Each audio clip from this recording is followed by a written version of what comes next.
নমস্কাৰ বন্ধুসকল, মই সিদ্ধাৰ্থ শংকৰ কলিতা আৰু এটা নতুন ভিডিঅ' লৈ মই মোৰ চেনেল সিদ্ধাৰ্থ শংকৰ কলিতালৈ আপোনালোকক আদৰণি জনাইছোঁ।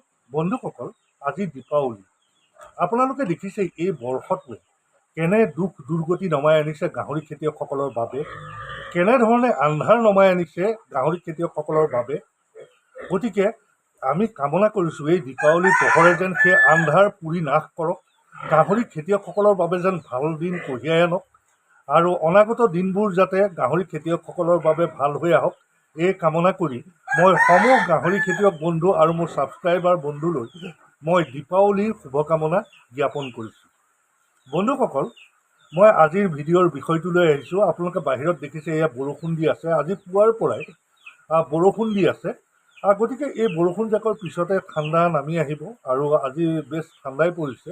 গতিকে এই ঠাণ্ডাত আপোনালোকে যিসকল গাহৰি ফাৰ্মাৰত আচলতে পোৱালি জগিব লগা হৈ আছে ফাৰ্মত এইকেইদিনত, গতিকে সেইসকলে পোৱালিসমূহক কেনেকৈ কেয়াৰ ল'ব লাগে সেই সম্পৰ্কে আজি ভিডিঅ'টো মই কৰিবলৈ আগবাঢ়িছোঁ। বন্ধুসকল, আপোনালোকৰ নিশ্চয় গাহৰি গঁৰালত ক্লিপ বক্স আছে, যিটোত পোৱালি ৰখা হয়। তেনেকুৱা ক্লিপ বক্স নিশ্চয় আপোনালোকে বনাইছে।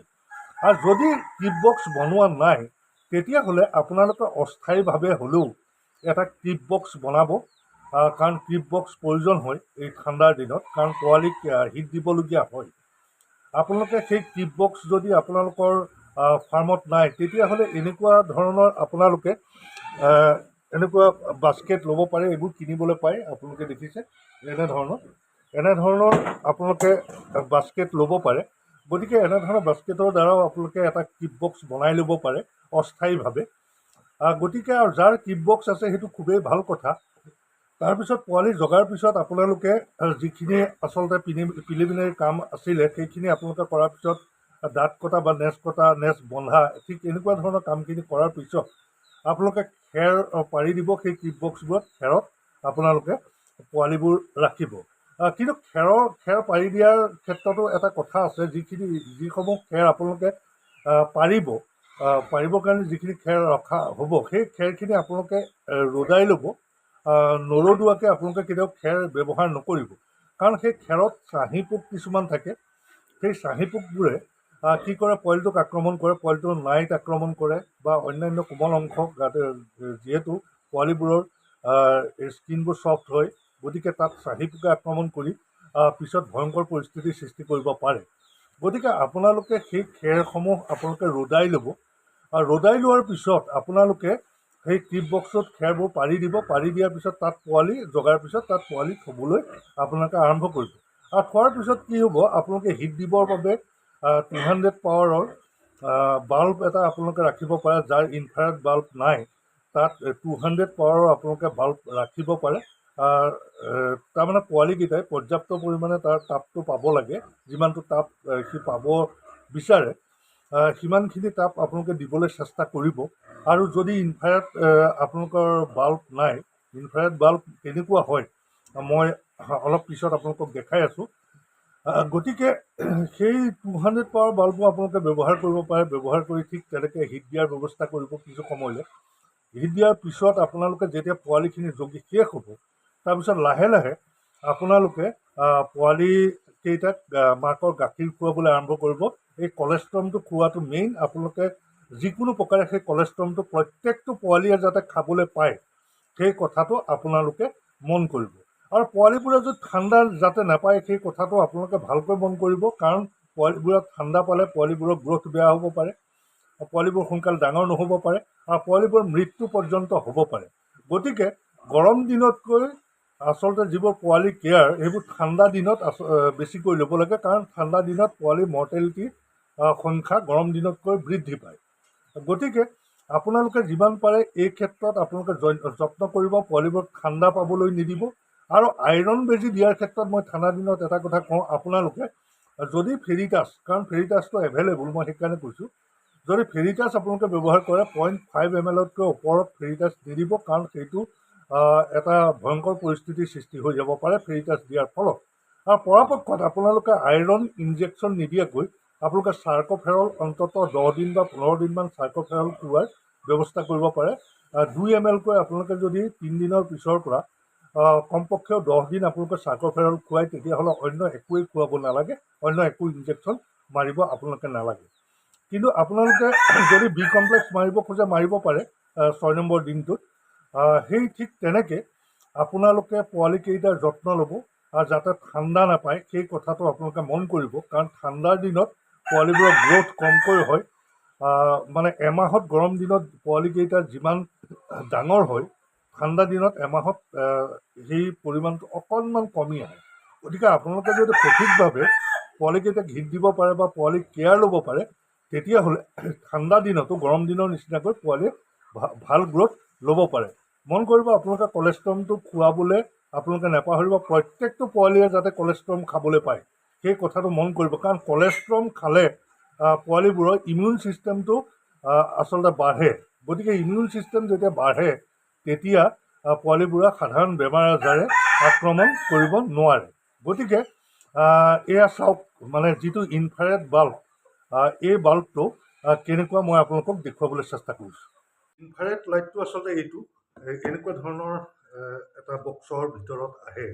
মই আনবক্সিং কৰি আপোনালোকক দেখুৱাই আছোঁ। এইটো এনেকুৱা ধৰণৰ লাইটটো, এইটো 150 ৱাটৰ হয়। ইয়াত 250 ৱাটৰো পোৱা যায়, মই 150 ৱাটৰটো আনিছোঁ। এইটো আচলতে সৰু যিটো আপোনালোকৰ ক্লিপ বক্স, এই ক্লিপ বক্সটোৰ কাৰণে এইটোৱেই ভাল, গতিকে এইটো আপোনালোকে ল'ব পাৰে। আৰু ইয়াৰ লগত এটা হোল্ডাৰ আহে, এই হোল্ডাৰটো এইটো হোল্ডাৰ এইফালেও পোৱা যাব চাগে, কিন্তু মই তাৰ এই যিটো ইনফ্ৰাৰেড বাল্ব এইটোৰ লগতে মই আনিছোঁ। এইটো আচলতে হোল্ডাৰটো এনেকৈ থ্ৰেড থাকে, এনেধৰণে ফিটিং কৰি ল'ব লাগে। তাৰপিছত এইফালে ৱায়াৰ এইফালে যোৰা দিব পাৰি। গতিকে ঠিক এনেধৰণে এই ইনফ্ৰাৰেড বাল্বটো আপোনালোকে ব্যৱহাৰ কৰিব পাৰে ঠাণ্ডাৰ দিনত। ইয়াত যথেষ্ট পৰিমাণে তাপ পাব আৰু যিখিনি পৰ্যাপ্ত উত্তাপ লাগে গাহৰি পোৱালিবোৰক, সেইটো এই বাল্বটোৱে দিবলৈ সক্ষম হয়। গতিকে এইটো আপোনালোকে ব্যৱহাৰ কৰিব পাৰে। এইটো মই গুৱাহাটীৰ পৰা কিনি আনিছোঁ। ইয়াৰ দাম 550 টকা, মোৰ পৰা 550 টকা লৈছে।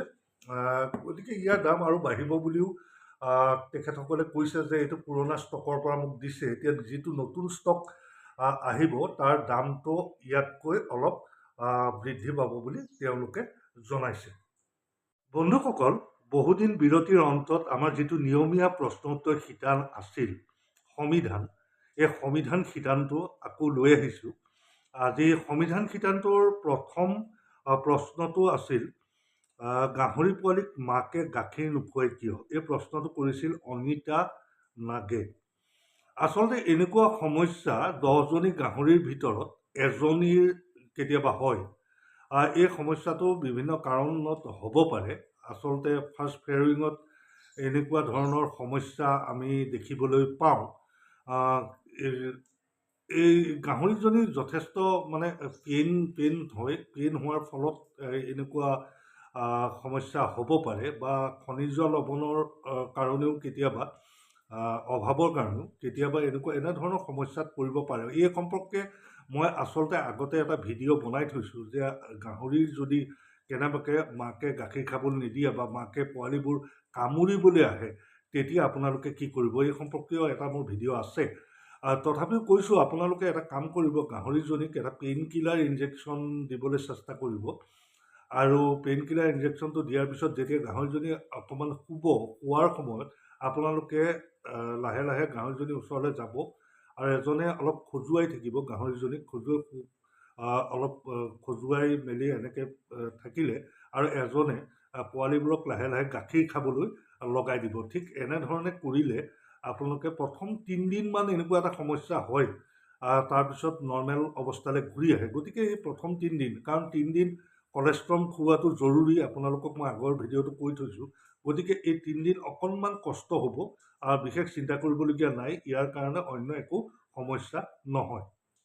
এইবাৰ ভাস্কৰজ্যোতি বৰাৰ প্ৰশ্নটোলৈ আহিছোঁ। তেওঁ লিখিছে, তেজপুৰত গাহৰি বেচাটো বেন কৰিছে বুলি শুনিছোঁ। বৰা ডাঙৰীয়া, এনেকুৱা এটা খবৰ আমালৈ আহিছে। আচলতে তেজপুৰৰ বিভিন্ন অঞ্চলত, শোণিতপুৰ জিলাৰ বিভিন্ন অঞ্চলত আফ্ৰিকান সোয়াইন ফিভাৰে ভয়াৱহ ৰূপ ধাৰণ কৰিছে। ধাৰণ কৰাৰ কাৰণটো এনেকুৱা হৈছে যে বহুতৰ অস্বাভাৱিক মৃত্যু হৈছে গাহৰিৰ, বহুতৰ ফাৰ্মত অস্বাভাৱিক মৃত্যু হোৱাৰ ফলত তেওঁলোকে কি কৰিছে, গাহৰিবোৰ বিক্ৰী কৰি দিছে। তেওঁলোকে ভেটেনেৰী ডিপাৰ্টমেণ্টৰ লগত কোনো ধৰণৰ যোগাযোগ কৰা নাই কোনো ফাৰ্মাৰে, গতিকে তেওঁলোকে গাহৰিবোৰ বিক্ৰী কৰি দিছে। সেই বিক্ৰী কৰি দিয়াৰ ফলত আচলতে সেই গাহৰি মাংস ক্ৰয় কৰি মানুহে খাইছে। খোৱাৰ ফলত ঠিক তেনেকৈ বেমাৰটো বিভিন্ন ফাৰ্মবোৰলৈ ট্ৰেভেল কৰিবলৈ লৈছে আৰু শোণিতপুৰ জিলাৰ বিভিন্ন অঞ্চলত, জনজাতীয় অঞ্চলত আচলতে এই গাহৰি মুকলিকৈ পোহাৰ এটা অভ্যাস আছে। তেওঁলোকে সেই ঠিক তেনেকৈ মুকলিকৈ পোহা জেগাত এই বেমাৰটো আক্ৰমণ কৰিছে, ঠিক তেনেকৈ বেমাৰটো বিয়পি গৈছে। গতিকে যদি আপোনালোকৰ ফাৰ্মত কেনেবাকৈ এনেধৰণৰ অস্বাভাৱিকভাৱে গাহৰিৰ মৃত্যুমুখত পৰে ASF সদৃশ ৰোগত, তেতিয়াহ'লে আপোনালোকে ততাতৈয়াকৈ ভেটেনেৰী ডিপাৰ্টমেণ্টৰ সৈতে যোগাযোগ কৰক। নহ'লে এই বেমাৰটোৰ কবলত পৰি গাহৰিৰ মৃত্যু হৈ থাকিব। এনেধৰণে অসমত কেতিয়াও গাহৰি উদ্যোগ হিচাপে গঢ় লৈ নুঠিব। গতিকে যিমান পাৰে আপোনালোকে এনেকুৱা সমস্যাত পৰিলে বা এনে ধৰণৰ অস্বাভাৱিক গাহৰিৰ মৃত্যু হ'লে আপোনালোকে ভেটেনেৰী ডিপাৰ্টমেণ্টৰ লগত যোগাযোগ কৰাৰ ব্যৱস্থা কৰিব। এইবাৰ সুশান্ত ৰাভাৰ প্ৰশ্নটোলৈ আহিছোঁ। তেখেতে লিখিছে, নিউজ চেনেল বহুত হ'ল দাদা, এইবোৰ কথা মানি চলিলে ভাত খোৱাও বাদ দিব লাগিব। ৰাভা ডাঙৰীয়া, কথাটো আচলতে বৰ এটা মিছা নহয়, কাৰণ কাঠফুলা গজাদি এতিয়া ৱেব পৰ্টেলসমূহ গজি উঠিছে। তেওঁলোকে নিউজ বিচাৰি নাপালে গুগল খুচৰি তেওঁলোকে আচলতে তেনেধৰণে নিউজ কিছুমান কালেক্ট কৰি গুগলত লিখা থাকে বেলেগ আৰু তেওঁলোকে পৰিৱেশন কৰে বেলেগ ধৰণে। মই একাংশ নিউজ পৰ্টেলৰ কথাহে কৈছোঁ, সকলো নিউজ পৰ্টেল নহয়। আৰু এনেধৰণে একাংশ নিউজ পৰ্টেলে গাহৰি সম্পৰ্কীয় কিছুমান ভুল তথ্য দিলে যে আফ্ৰিকান সোয়াইন ফিভাৰটো তেওঁলোকে সোয়াইন ফ্লু বুলি প্ৰচাৰ কৰি মানুহৰ মাজত আতংকিত কৰি তুলিলে। আৰু কিছু সংখ্যকে ক'লে যে গাহৰি মাংস ভক্ষণ কৰিলে মানুহৰ মৃত্যু পৰ্যন্ত হ'ব পাৰে। এনেধৰণে আতংকিত কৰি মানুহক আচলতে গাহৰি মাংসৰ প্ৰতি বা গাহৰি বজাৰখন বেয়া কৰাত তেওঁলোকে ইন্ধন যোগালে। গতিকে এনেকুৱা নিউজ পৰ্টেলৰ কথা বৰ বিশেষ বিশ্বাস কৰিব নালাগে। যদি তেনেকুৱা কিবা তথ্য আপোনালোকে নিউজ পৰ্টেলৰ পৰা পায়, একাংশ নিউজ পৰ্টেলৰ পৰা পায়, তেতিয়াহ'লে আপোনালোকে লগে লগে গুগল চাৰ্চ কৰি আপোনালোকে সেইটো কনফাৰ্ম হ'বলৈ চেষ্টা কৰিব। অন্যথা আমালৈ ফোন কৰিব। ফোন কৰিলে আমি যিখিনি জানো সেইখিনি আমি জনাই দিবলৈ চেষ্টা কৰিম। গতিকে ৰাভা ডাঙৰীয়া, আচলতে এনেধৰণৰ নিউজ চেনেলে বহুতো অকল গাহৰি ক্ষেত্ৰতে নহয়, বিভিন্ন ফিল্ডত তেওঁলোকে আচলতে ক্ষতি কৰিছে। এনেধৰণৰ নকৰিবলৈ আমি একাংশ নিউজ চেনেলক অনুৰোধ জনালোঁ। এইবাৰ বিচিত্ৰ বসুমতাৰীৰ প্ৰশ্নটোলৈ আহিছোঁ। তেখেতে লিখিছে, দাদা দম গাহৰি আৰু পাতি গাহৰি দেখিবলৈ কেনেকুৱা? বসুমতাৰী ডাঙৰীয়া, মোৰ দম গাহৰি সম্পৰ্কীয় মোৰ এটা ভিডিঅ' আছে, আপুনি অনুগ্ৰহ কৰি সেই ভিডিঅ'টো চাই ল'ব। দম গাহৰি আমাৰ ইণ্ডিজিনিয়াছ গাহৰি, অসমৰ একেবাৰে থলুৱা গাহৰি। গতিকে সেই গাহৰিটো আমি আচলতে সংৰক্ষণ কৰিব লাগে। যোনে য'তে পায় সেই গাহৰিটোৰ সংৰক্ষণৰ ব্যৱস্থা কৰক। আৰু ময়ো সেই গাহৰিটো বিচাৰি আছোঁ। মই এতিয়ালৈকে পোৱা নাই। এঠাইত আছে বুলি গম পাইছোঁ, তেওঁ সংৰক্ষণ কৰি ৰাখিছে। গতিকে তাৰ পোৱালি জগিলে মই নিশ্চয় মোৰ ফাৰ্মলৈও আনিম। আৰু পাতি গাহৰি বহুদিন ধৰি মই দেখা নাই। উজনি অসমৰ ফালে পাতি গাহৰি আচলতে আছে বুলি মই শুনিছোঁ। এই দুলীয়াজান, তিনিচুকীয়া, মাঘেৰিটা এনেধৰণৰ অঞ্চলত, ডিব্ৰুগড় ডিষ্ট্ৰিক্টতো কোনো অঞ্চলত হয়তো পাতি গাহৰি পোৱা যাব। গতিকে যিসকল ডিব্ৰুগড় তিনিচুকীয়া জিলাৰ আচলতে গাহৰি খেতিয়ক, তেওঁলোকে তাত পাতি গাহৰিৰ সন্ধান পালে অন্ততঃ মোক এই স্ক্ৰীণত থকা নম্বৰটোত মোৰ সৈতে যোগাযোগ কৰিব। এইবাৰ ৰূপম জিকেৰ প্ৰশ্নটোলৈ আহিছোঁ। তেখেতে লিখিছে, দাদা আপুনি বহুদিনৰ মূৰত ভিডিঅ' দিছে, ভাল লাগিছে। ডাঙৰীয়া, মই আচলতে বহুদিন বিৰতি ল'বলগীয়া হ'ল। মই বিশেষ ব্যস্ততাৰ কাৰণে মই অন্য কিছুমান কামতো আৰু গাহৰি ফাৰ্মৰ কামতো ব্যস্ত হৈ আছিলোঁ। আৰু এই ব্যস্ত হৈ থকাৰ কাৰণে আচলতে ভিডিঅ' দিব পৰা নাছিলোঁ। আৰু তাতে আৰু কিছুমান কথা আছিলে, ইয়াৰ লগত কিছু পৰিমাণে হতাশও নোহোৱা নহয়।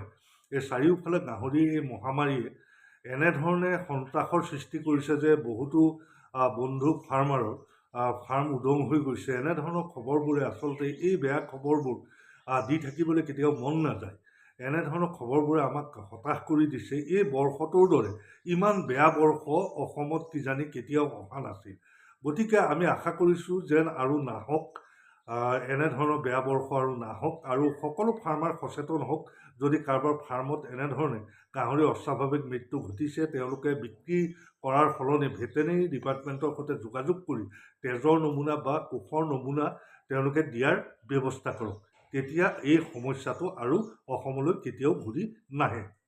বন্ধুসকল, ভিডিঅ'টো আৰু দীঘলীয়া নকৰোঁ। যদি মোৰ ভিডিঅ'টো চাই ভাল পালে তেতিয়াহ'লে লাইক কমেণ্ট কৰিবলৈ নাপাহৰিব, আৰু যদি মোৰ চেনেলটোলৈ প্ৰথম আহিছে তেতিয়াহ'লে ছাবস্ক্ৰাইব কৰি দিবলৈ নাপাহৰিব। আজিলৈ আহোঁ, আৰু এটা নতুন ভিডিঅ' লৈ আকৌ আপোনালোকৰ ওচৰলৈ আহিম। ধন্যবাদ।